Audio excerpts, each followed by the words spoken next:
Audio Jungle. Audio Jungle. Audio Jungle. Audio Jungle. आज की presentation में हम बात करेंगे वन कंपोनेंट सिस्टम के अंडर आता हुआ सल्फर सिस्टम। पिछली प्रेजेंटेशन में हमने वाटर सिस्टम की बात करी थी, अब हम बात करने वाले हैं सल्फर सिस्टम की। अब यहाँ पे कंपोनेंट तो वन है सल्फर, बट इसके चार फेजेस हैं। चार फेजेस कैसे? Sulphur rhombic, sulphur monoclinic, liquid sulphur और वेपर सल्फर। जो सल्फर रोम्बिक और मोनोक्लिनिक हैं, ये दोनों ही सॉलिड होते हैं। अब आप तो कहोगे दो सॉलिड हो गए, एक लिक्विड एक वेपर, तो हो गए तीन फेज। नहीं, चार फेज हैं। हमेशा हम सॉलिड को, हर एक सॉलिड को एक अलग अलग फेज मान के चलते हैं। दो लिक्विड होते तब भी हम एक फेज मान लेते क्योंकि वो मिक्सेबल हो जाते हैं, मिक्स हो जाते हैं। सॉलिड मिक्स नहीं होते। ठीक है, हो गए हमारे चार फेजेस। डिग्री ऑफ फ्रीडम का फॉर्मूला लगाते हैं ज़रा। C minus P plus to, तो यहाँ पे आया 1 माइनस 4 प्लस टू यानी कि -1। डिग्री ऑफ फ्रीडम कभी भी -1 या नेगेटिव वैल्यू कभी भी शो नहीं कर सकती, ये पॉसिबल नहीं हो सकता। तो इसका क्या मतलब हुआ? इसका मतलब ये हुआ कि जो ये चार फेजेस है ना, 4 phases will not exist together। ठीक है, जो चार फेजेस हैं वो एक साथ टुगेदर, एक साथ कभी भी एग्जिस्ट नहीं कर सकते इन इक्विलिब्रियम। इक्विलिब्रियम में वो कभी भी एक साथ एग्जिस्ट नहीं करेंगे। इसका मतलब तीन तीन करके वो एक साथ एग्जिस्ट करेंगे। बात करते हैं, क्या बात बोल रही हूँ मैं, उस बारे में बात करते हैं। ये होता है इसका इसका ग्राफ, ये होता है। ठीक है, आप थोड़ा ग्राफ देखो पहले। इसमें क्या होगा, यहाँ पे आ गया सल्फर रोम्बिक, यहाँ पे आ गया वेपर सल्फर, यहाँ पे आ गया मोनोक्लिनिक, यहाँ पे आ गया लिक्विड सल्फर। ठीक है, यहाँ पे चार एरियाज होते हैं, A B E ji, A B E जी, यानी कि ए बी ई जी, ये वाला एरिया जहाँ पे सिर्फ रोम्बिक प्रेजेंट है।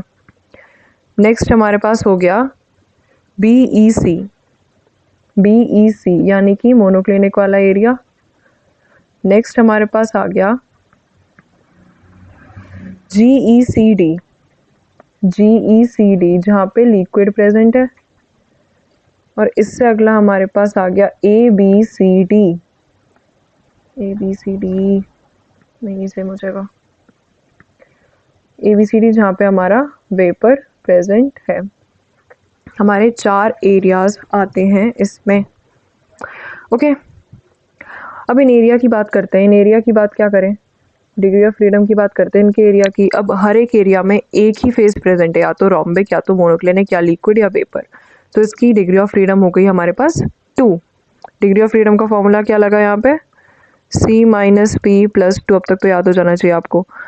वन कॉम्पोनेंट है ऑब्वियसली, वन फेज है, plus 2 which is equals to 2।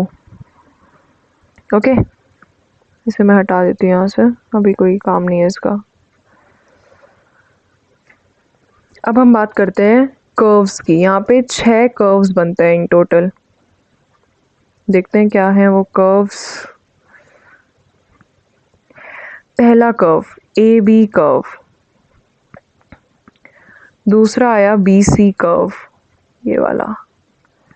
फिर आया हमारे पास, नहीं सेम हो गया ब्लू, सी डी कर्व।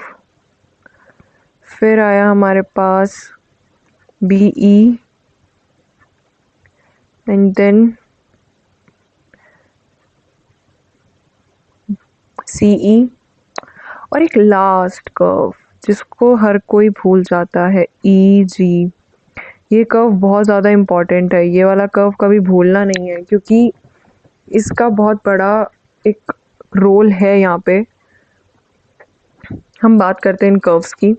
इन कर्व्स में क्या है, जो पहला ए बी कर्व है, यहाँ पे सल्फर रोम्बिक और सल्फर वेपर इक्विलिब्रियम में एग्जिस्ट कर रहे हैं। BC कर्व है, यहाँ पे मोनोक्लिनिक और वेपर इक्विलिब्रियम में एग्जिस्ट कर रहे हैं। CD है यहाँ पे, तो ये लिक्विड और वेपर इक्विलिब्रियम में एग्जिस्ट कर रहे हैं।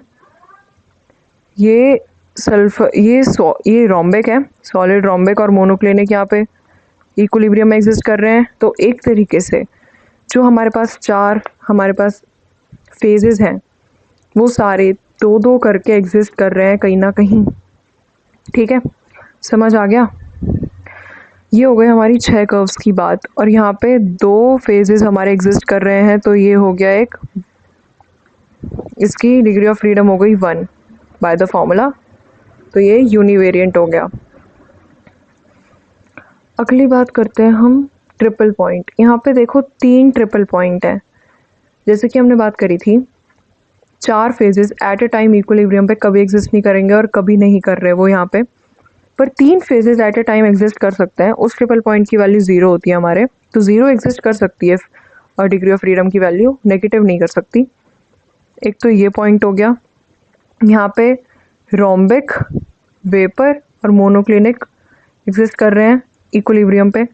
एक यहाँ पे लिक्विड, मोनोक्लिनिक और वेपर एग्जिस्ट कर रहे हैं, और यहाँ पे रोम्बिक, लिक्विड और मोनोक्लिनिक एग्जिस्ट कर रहे हैं। 3 हमारे पास ट्रिपल पॉइंट आ गए यहाँ पे,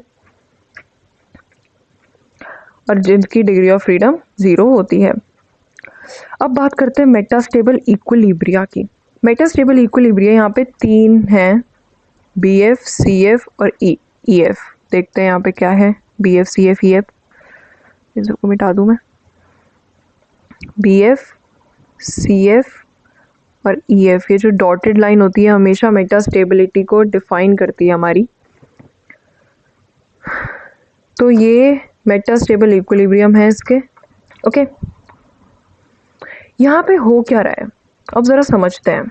इससे पहले मेरे को आपको इनएंशियोट्रॉफी समझानी पड़ेगी। इनएंशियोट्रॉफी पे आते हैं।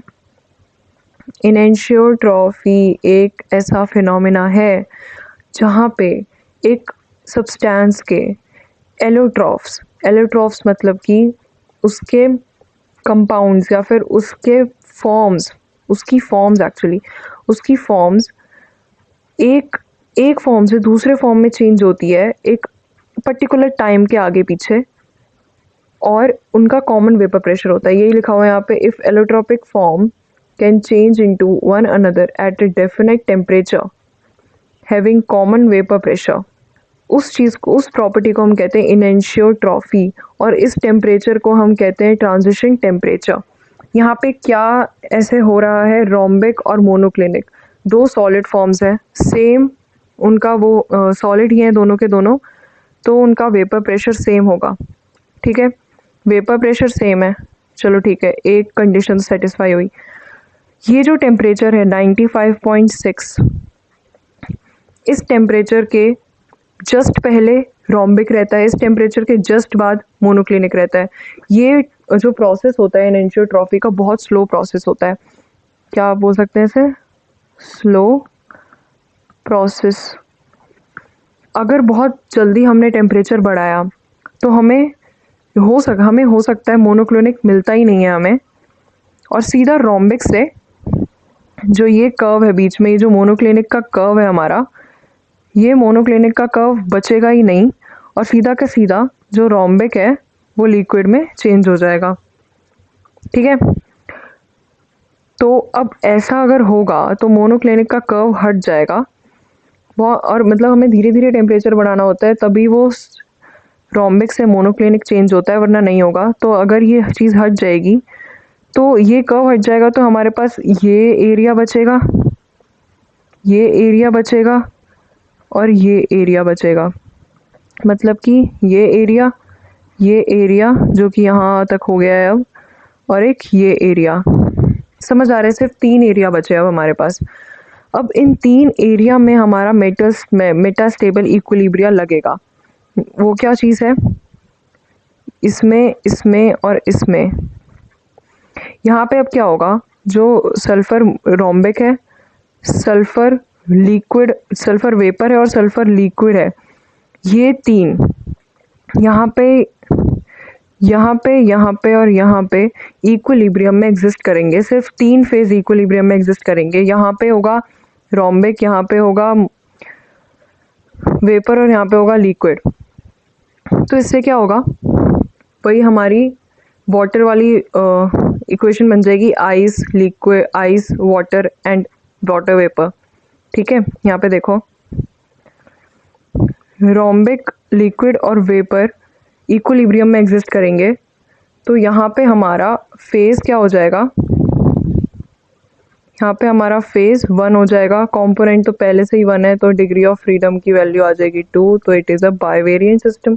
ये तभी होगा अगर हम टेम्परेचर बहुत जल्दी जल्दी बढ़ाते रहें और मोनोक्लिनिक आए ही ना। ठीक है, अब मेटास्टेबल का एक ट्रिपल पॉइंट भी है। यहाँ पे देखो ये जो चीज़ है, ये जो F पॉइंट है, ये मेटास्टेबल का ट्रिपल पॉइंट है। ठीक है, यहाँ पे क्या है, यहाँ पे रोम्बिक, लिक्विड और वेपर तीनों की तीनों इक्विलिब्रियम में एग्जिस्ट कर रहे हैं, एक साथ एग्जिस्ट कर रहे हैं। ट्रिपल पॉइंट में क्या होता है, तीनों चीज़ एक साथ एग्जिस्ट करती है। और मेटास्टेबल इक्विलिब्रियम में क्या होता है, एक तरफ एक चीज़ और एक तरफ दूसरी चीज़। ठीक है, तो इसलिए मेटास्टेबल इक्विलिब्रियम में फेज 1 होता है और इसमें फेज 2 हो जाते हैं, एक्चुअली 3 हो जाते हैं। ठीक है, जो हमारे पास ए बी कर्व है, मैं चीज़ लिखना भूल गई यहाँ पे, जो हमारे पास ए बी कर्व है इसे हम लोग कहते हैं वेपर प्रेशर कर्व। ठीक है, बी सी कर्व है, इसे भी हम लोग कहते हैं वेपर प्रेशर कर्व ऑफ, इनके बस नाम चेंज हो जाते हैं। ये vapour pressure curve of solid rhombic है, ये vapour pressure curve of sulphur monoclinic है। फिर जो सी डी कर्व है ये है vapour pressure curve of sulphur liquid. BE curve जो है वो है transition curve of rhombic to monoclinic. CE है, इसे बोलते हैं हम लोग fusion curve of monoclinic to liquid sulphur. और एक लास्ट कर्व हमारा बच गया जो कि हर कोई भूल जाता है, ईजी कर्व। ये भी फ्यूजन कर्व है of rhombic to liquid sulphur. ठीक है, तो यहाँ हमारा सल्फर सिस्टम ख़त्म होता है। अगली प्रेजेंटेशन में हम पढ़ने वाले हैं 2 कंपोनेंट सिस्टम। ओके, तो इस प्रेजेंटेशन को इतना ही रखते हैं। अगर आपको प्रेजेंटेशन पसंद आई तो प्लीज़ लाइक, कमेंट, शेयर और सब्सक्राइब कर दीजिएगा और कमेंट सेक्शन में थैंक यू लिख दीजिएगा। Thank you so much.